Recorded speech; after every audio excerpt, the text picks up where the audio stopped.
This is a compilation of Adam Khoury's first 3 or 4 videos about this audio player that you can style yourself. This is what it looks like in Chrome. This is what it looks like in Internet Explorer, and this is what it looks like in Firefox. So it's pretty browser compatible, at least across these three. This right here is a pause and play button that plays an MP3. This right here is a volume with a volume slider and a mute. And when you click this, you can see that it's muted. And when you move this, you can see that it actually fast forwards it to this certain part. It's also set to loop so that when it gets all the way to the end, it starts at the beginning again. And you can see the display here that shows you numerically where it is, as well as seeing this slider move.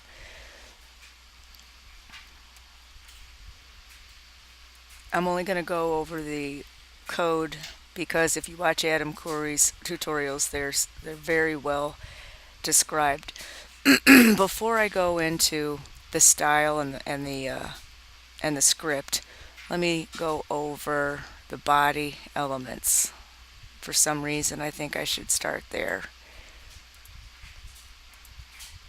The first thing we have in the body is a div with an ID called audio player. So when we get to the CSS styling, you're going to see that we style audio player. Then we have a div inside of that one that's called ID of audio controls. And inside audio controls, we have a button. That's the play pause button. Then we have this input. I guess I should read it all.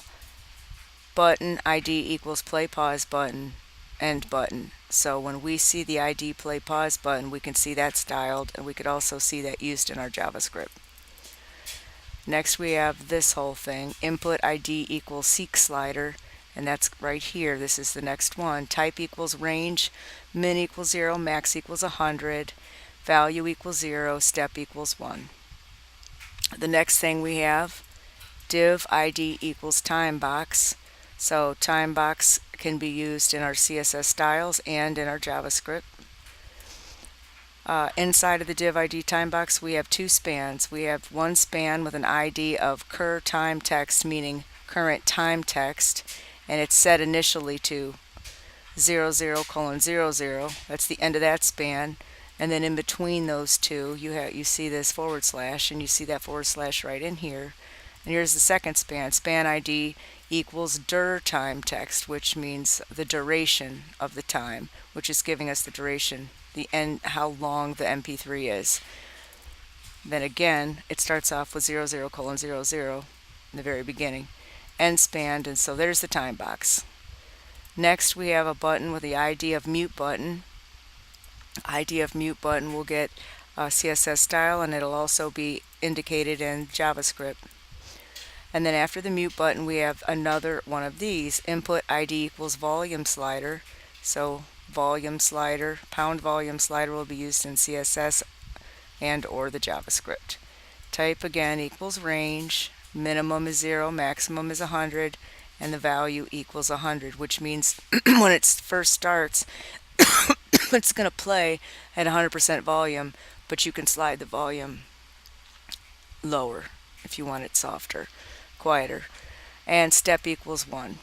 There's the end of the inner div and the end of the outer div, the end of the body, the end of the HTML. So now that I've went over all the pieces and parts, let's go over the styles and JavaScripts. Got to go back up to the top. You got your opening doc type declaration, your opening head, HTML and head. You've got your meta char set equals UTF-8, and here's our style. For starters, our background has a color of black. I'm sorry, it's not black either. 000 is black. The higher you go, the lighter the gray. So if I were to go to 999, this would become an even lighter gray. See that? And if you went to 000, it would go completely black, which obviously I don't want. I'll just leave it here. The div that has the ID audio player, that's the player itself, gets this. width 450 pixels, height 70 pixels, background URL, images /skin1.ping, no repeat, border radius 4 pixels. Make sure that when you create whatever you want to use as your player, when you create it in Paint, that you double check your width and your height in Paint and put your exact width and height in this. So let me show you. Here's my folder called images. Here's my skin1.ping. When I open with Paint, when I first created it, 450 horizontal by 70 vertical is if you hit the pixels, it'll show you exactly what it is. Also, you see it down here, 450 by 70. You don't even have to look it up. It's right here. Same thing when you create your pause, play, speaker, and speaker muted icons. You right click, open with Paint. You see down here it's 14 by 14. Now you can't create an icon that tiny. So when you first create it in a size like 100 by 100, and then go to image, resize, pixels, and then change it at that point, and then it'll make it tiny. It's easier to make something bigger and then just resize it to something smaller, because you want these icons to be 14 by 14 based on his code. Okay, and the background :URL images, I told you it's in the folder images, I showed you that, and then it's pointing to skin1.ping. No repeat, border radius 4 pixels. If I were to change that border radius to 20, it would greatly round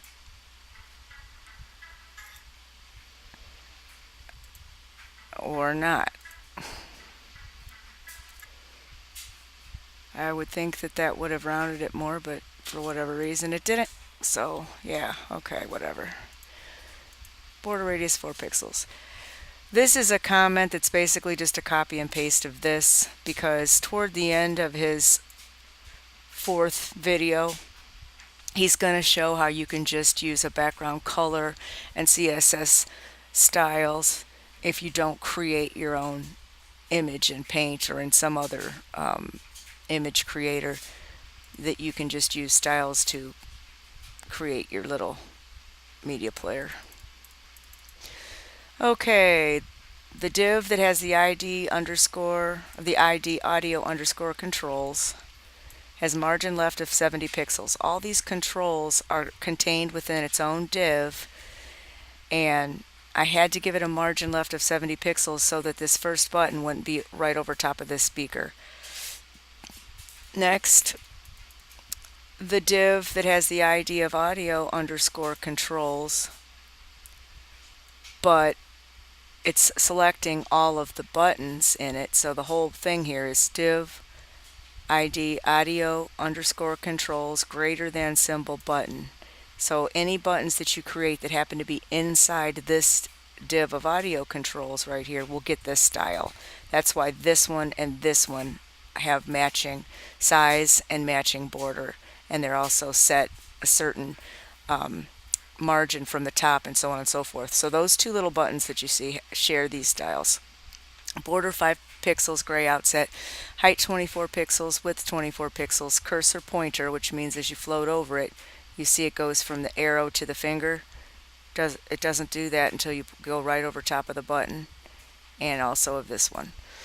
Cursor pointer, outline none, display block, float left, margin 30 pixels. That means it's 30 pixels from the top, 5 pixels from the element to the right, and then 0 pixels bottom and 0 pixels left. So it's really not worrying about anything but how far from the top and what is going to be, how close to it to the right. Alright, the next thing we have is inside of the div that has the ID audio controls. We got that greater than sign because this is going to deal with the inputs, which is this input range and this input range. These two things are going to share this, which is outline none, display block, float left, margin 30 pixels, 10 pixels, 0 pixels, and 0 pixels. And I already explained what all 4 of those margins mean. Then you have a button that has the ID play pause button, which is this one, and it gets background URL images / pause.jpg, no repeat, width 12 pixels, height 14 pixels.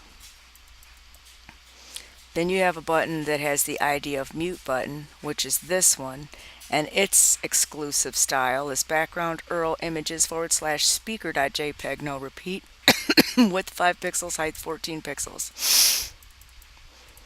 Now the input, this first one right here, it's got an ID called seek slider, comma, input with an ID of volume slider. So we're actually going to put the ID of both of these because both of these are going to share these styles. Width 60 pixels, background color #222, border 5 pixels, gray, inset. Then we have a div that has an ID of time box, which is this one in the center that have the numbers in here, which is indicating how far the MP3 has played, and to the right how long the MP3, the duration of that MP3. So here's the style for that. Margin 30 pixels, 10 pixels, 0 pixels, 0 pixels, float left, width 80 pixels, background #000, border 5 pixels, gray, inset, text align center, color #09F, which is this bright blue color, font family Arial, Helvetica, sans serif, and font size 12 pixels. Then we've got input type equals range, and that's dealing with WebKit appearance, which is Chrome browser. WebKit appearance, this whole thing is one statement. WebKit appearance, none, ! Important. Because what we want to do is for all these different browsers that are going to try to give a different appearance, we want to basically we want to make them consistent. So however the browser wants to show the output itself, we want to basically erase it and give it our own style because we want them to match across the browsers as much as possible. So again, input type equals range, WebKit appearance, none important, ! Important. Then all the rest of these, margin 0 pixels, padding 0 pixels, background #000, height 13 pixels, border bottom #333, 1 pixel solid. I'm not sure if that really matters because I put the border on all of these, on the button and on these, but I left it on there because that happened to be a style that he put on it before I put the inset border, so I just didn't erase it. Then we have input type equals range and 2 colons and MS fill lower, and I don't really see a difference in this. This has to do with Microsoft Internet Explorer. I want to think fill lower. Let's actually see what this does if I change it, because we have fill lower and input type equals range MS fill upper set to the same color. So let me see what fill lower does if I change this to a different color. Let's see what happens.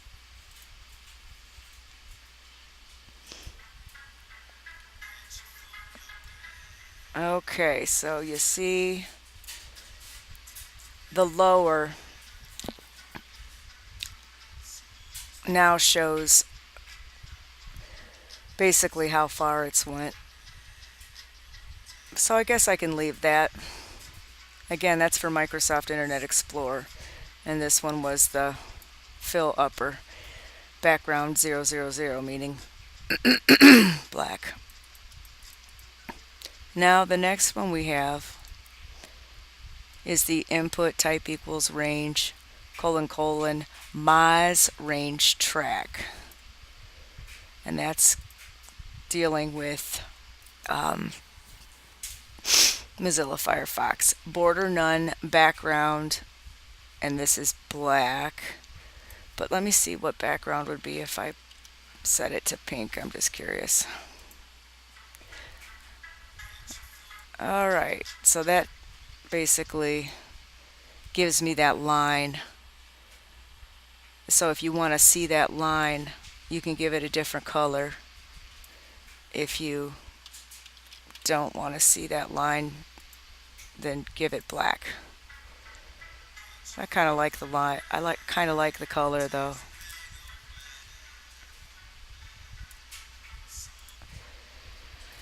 Alrighty. Inputs type equals range : WebKit slider thumb. WebKit again is going back to Chrome, I'm pretty sure. WebKit appearance none, exclamation important. Background radial gradient. I don't really see a radial gradient. So yeah, whatever. Height 11 pixels, width 11 pixels, border radius 100%, and cursor pointer. I see the cursor pointer. Oh, I'm sorry, that's for the thumb, not the button. The border radius 100%. What if I Z that out? Let's see what that looks like. I don't see a change. Uh-oh. Oh, there's the change. It just took a while. It's actually now a square.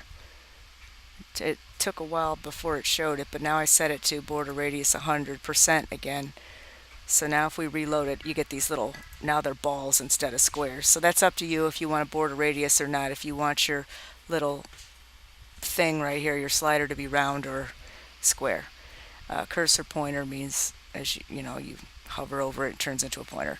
All right, blah, blah, blah. What's next? Input type equals range, Moz range thumb. So now we're dealing with Firefox. So you got background radial gradient. Again, I don't really know. Maybe the radial gradient is what's happening. It does kind of look like there's a gradient on the ball. So that must be what that is.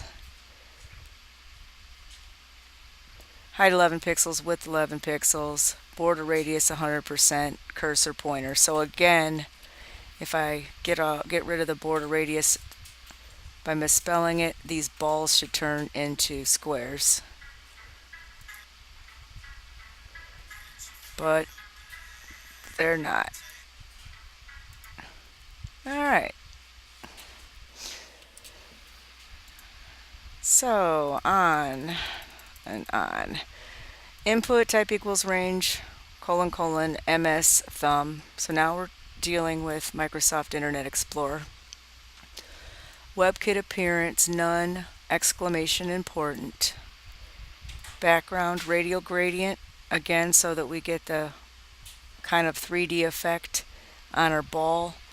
Height 11 pixels, width 11 pixels, border radius 100%, and cursor pointer.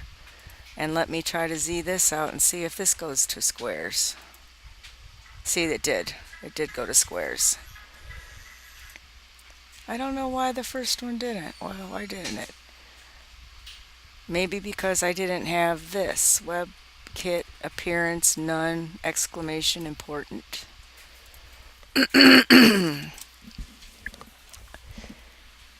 Except I don't think I'd say WebKit appearance. I think I would say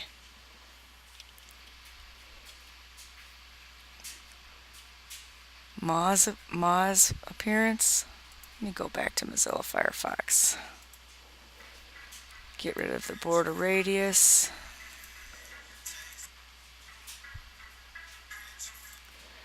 Okay, maybe Moz range appearance. I'm not going to do this all day. If I can't figure it out why it's not changing to a square, I'm not going to care.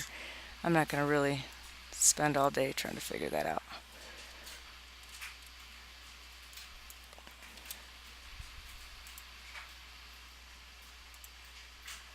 Alrighty. Let me go back to where I was.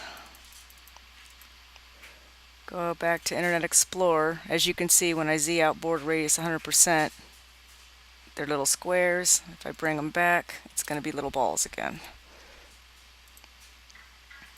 Okay. Okay, and that ends my style. Now let's get into the script. Here we're creating all of the different variables that we're going to work with in our script. So this entire statement says var audio, comma play button, comma mute button, comma seek slider, comma volume slider, comma seeking equals false, comma seek to, comma cur time text, and comma dir time text. And remember, cur time text is referring to the current time, and dir time text is referring to the duration time for the MP3. Okay, our first function is called function init audio player, and that means function initialize the audio player. And that goes from this curly brace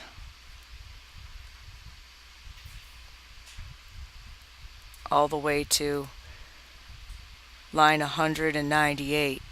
And then on line 200 you get the very last line of the script, which is window.addEventListener, and in parentheses and in paragraph load, comma init audio player. So you're going to have an event listener for the window that's going to call this entire long function that's going to stop here at line 198. It's going to be the load event. When the page loads, all of this stuff is going to be loaded in there. Alright, so let's go back up to the top.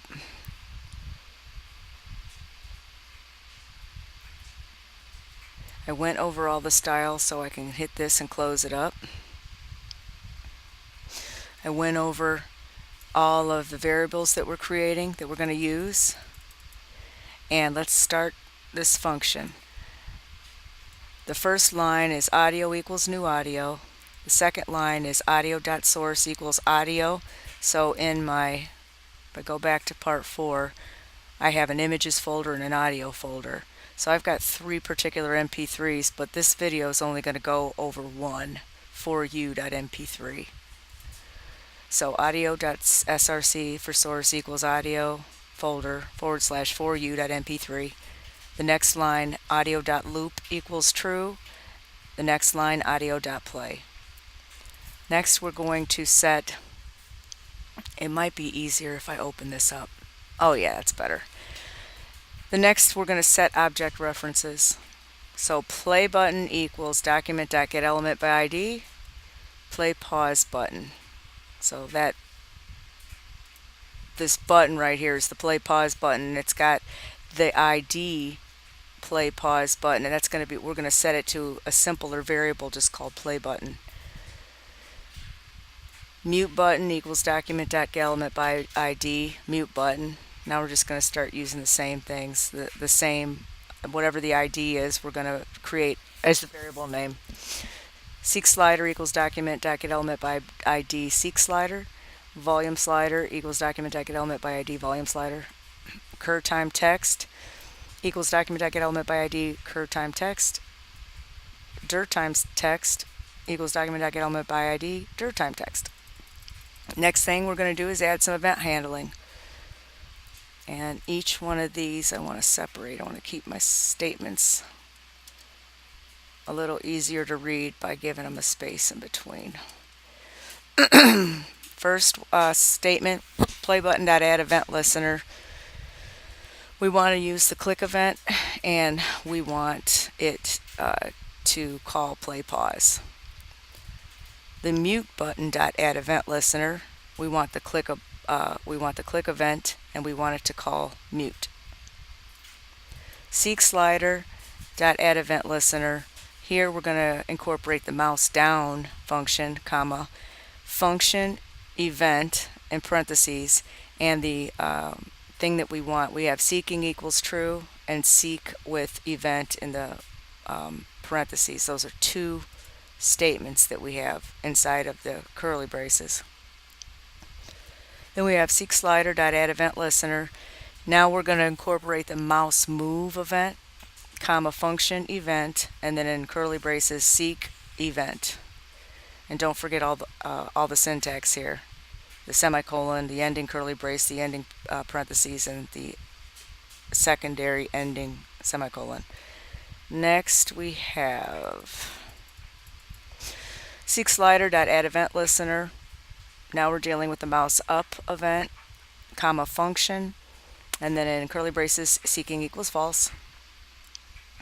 Next, volume slider.add event listener. We're going to use the mouse move event, comma set volume. And lastly, we have audio.add event listener, time update, comma function, and in curly braces, seek time update. Now let's get into some functions.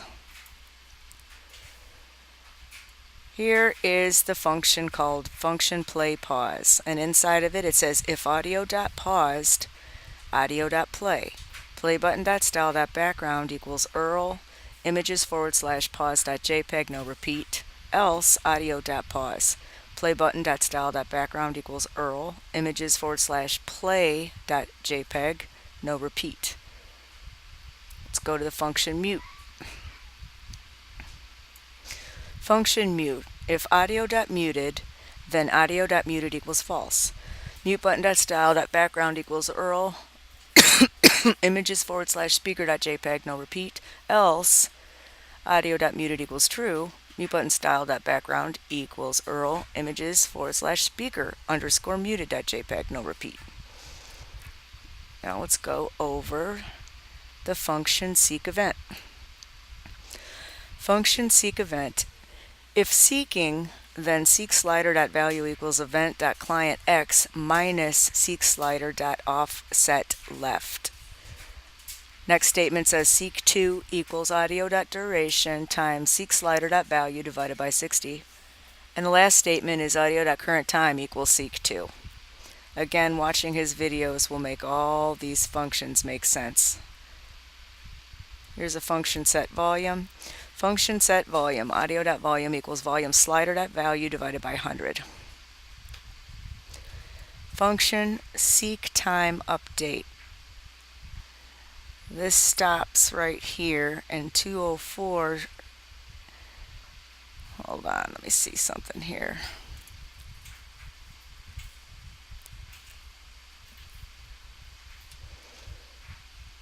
Okay, 204 stops the entire function init audio player, that whole initialization. But the function seek starts on 165 and ends on 173. Oh, I did that one already, sorry. Function set volume I already did. This is the one. Seek time update. This goes from 179 to 203. So it's almost to the end. Function seek time update. var nt equals audio.current time times 100 divided by audio.duration. Next statement, seek slider.value equals nt. Next statement, var cur mins equals math.floor audio.current time divided by 60. Var cur secs, this means current minutes and current seconds. It's short for current minutes and current seconds. Var cur secs equals math.floor, and then parentheses audio.current time minus cur minutes times 60. Next statement, var dur minutes, which means duration minutes. Var dur mins equals math floor, and in parentheses audio.duration divided by 60. Var dur secs equals math.floor audio.duration minus dur mins times 60. Then we have some for if conditions, which is basically any digit that is only one, like 9. We want to put a 0 in front of it so that the time will always be two digits with a colon and 2 digits. So if current seconds is less than 10, then set cursecs equals 0 plus cursecs. So again, if it's like 1, if the seconds is 1, it's going to be 0, 1. And you do the exact same thing for the duration seconds. So if dursecs is less than 10, then set that to 0 plus it, the value of it. And if cur mins is less than 10, then set cur mins to a 0 plus the value. And if the duration of minutes is less than 10, then set the duration of minutes, dir_mins, is equal to 0 plus dir_mins. So that's basically all these four things do. Just adds a 0 in front of anything that's less than 2 digits.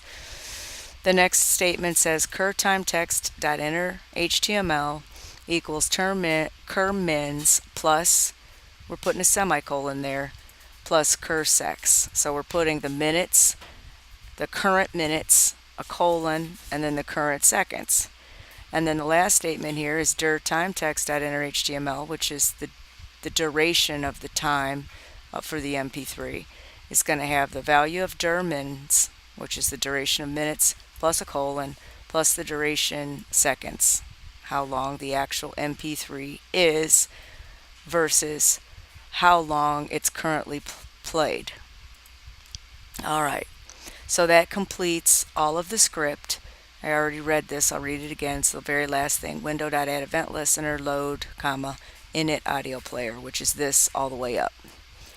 End of head, body, and I already read all of the elements in the body, so I don't need to read that all again.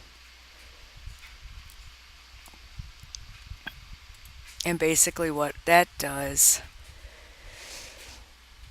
is this plays an audio. You probably can't hear it, but it's playing, and you're seeing the current time as it goes. If I click in here, I could fast forward it. If I can click even on the border, I can fast forward it. I can click this and it pauses it. I can go back to the middle, I can click this to play it, and I can click this mute button, and you can't hear it even though it's still showing you that it's playing. You just can't hear it. And if you could hear it again, and you could raise the volume up, or you can raise the volume all the way down or put it midstream. So it's a cute little program to make your own little media player, and you get a lot of experience paying attention to his coding and how he explains everything. So let's see if I have it here.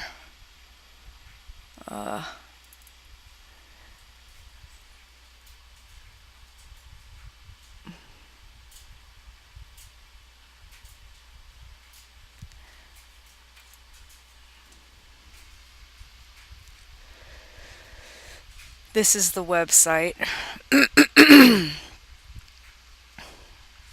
And you click on JavaScript.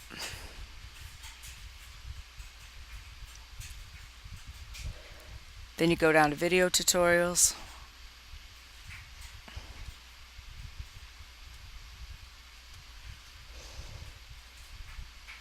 I guess I was already there, but JavaScript video tutorials, form programming, scroll array, canvas, audio programming. I think it starts right here, the audio, play, pause, and mute buttons tutorial. But there's a ton of them here. How to create custom sound effects with Fruity Loops. I know my son, I've heard him talk about that before, Fruity Loops. So that might be something that he might want to look at there. He probably already knows how to do that though. So if you like learning programming, you got to hit this website because there's just a ton of stuff to learn there.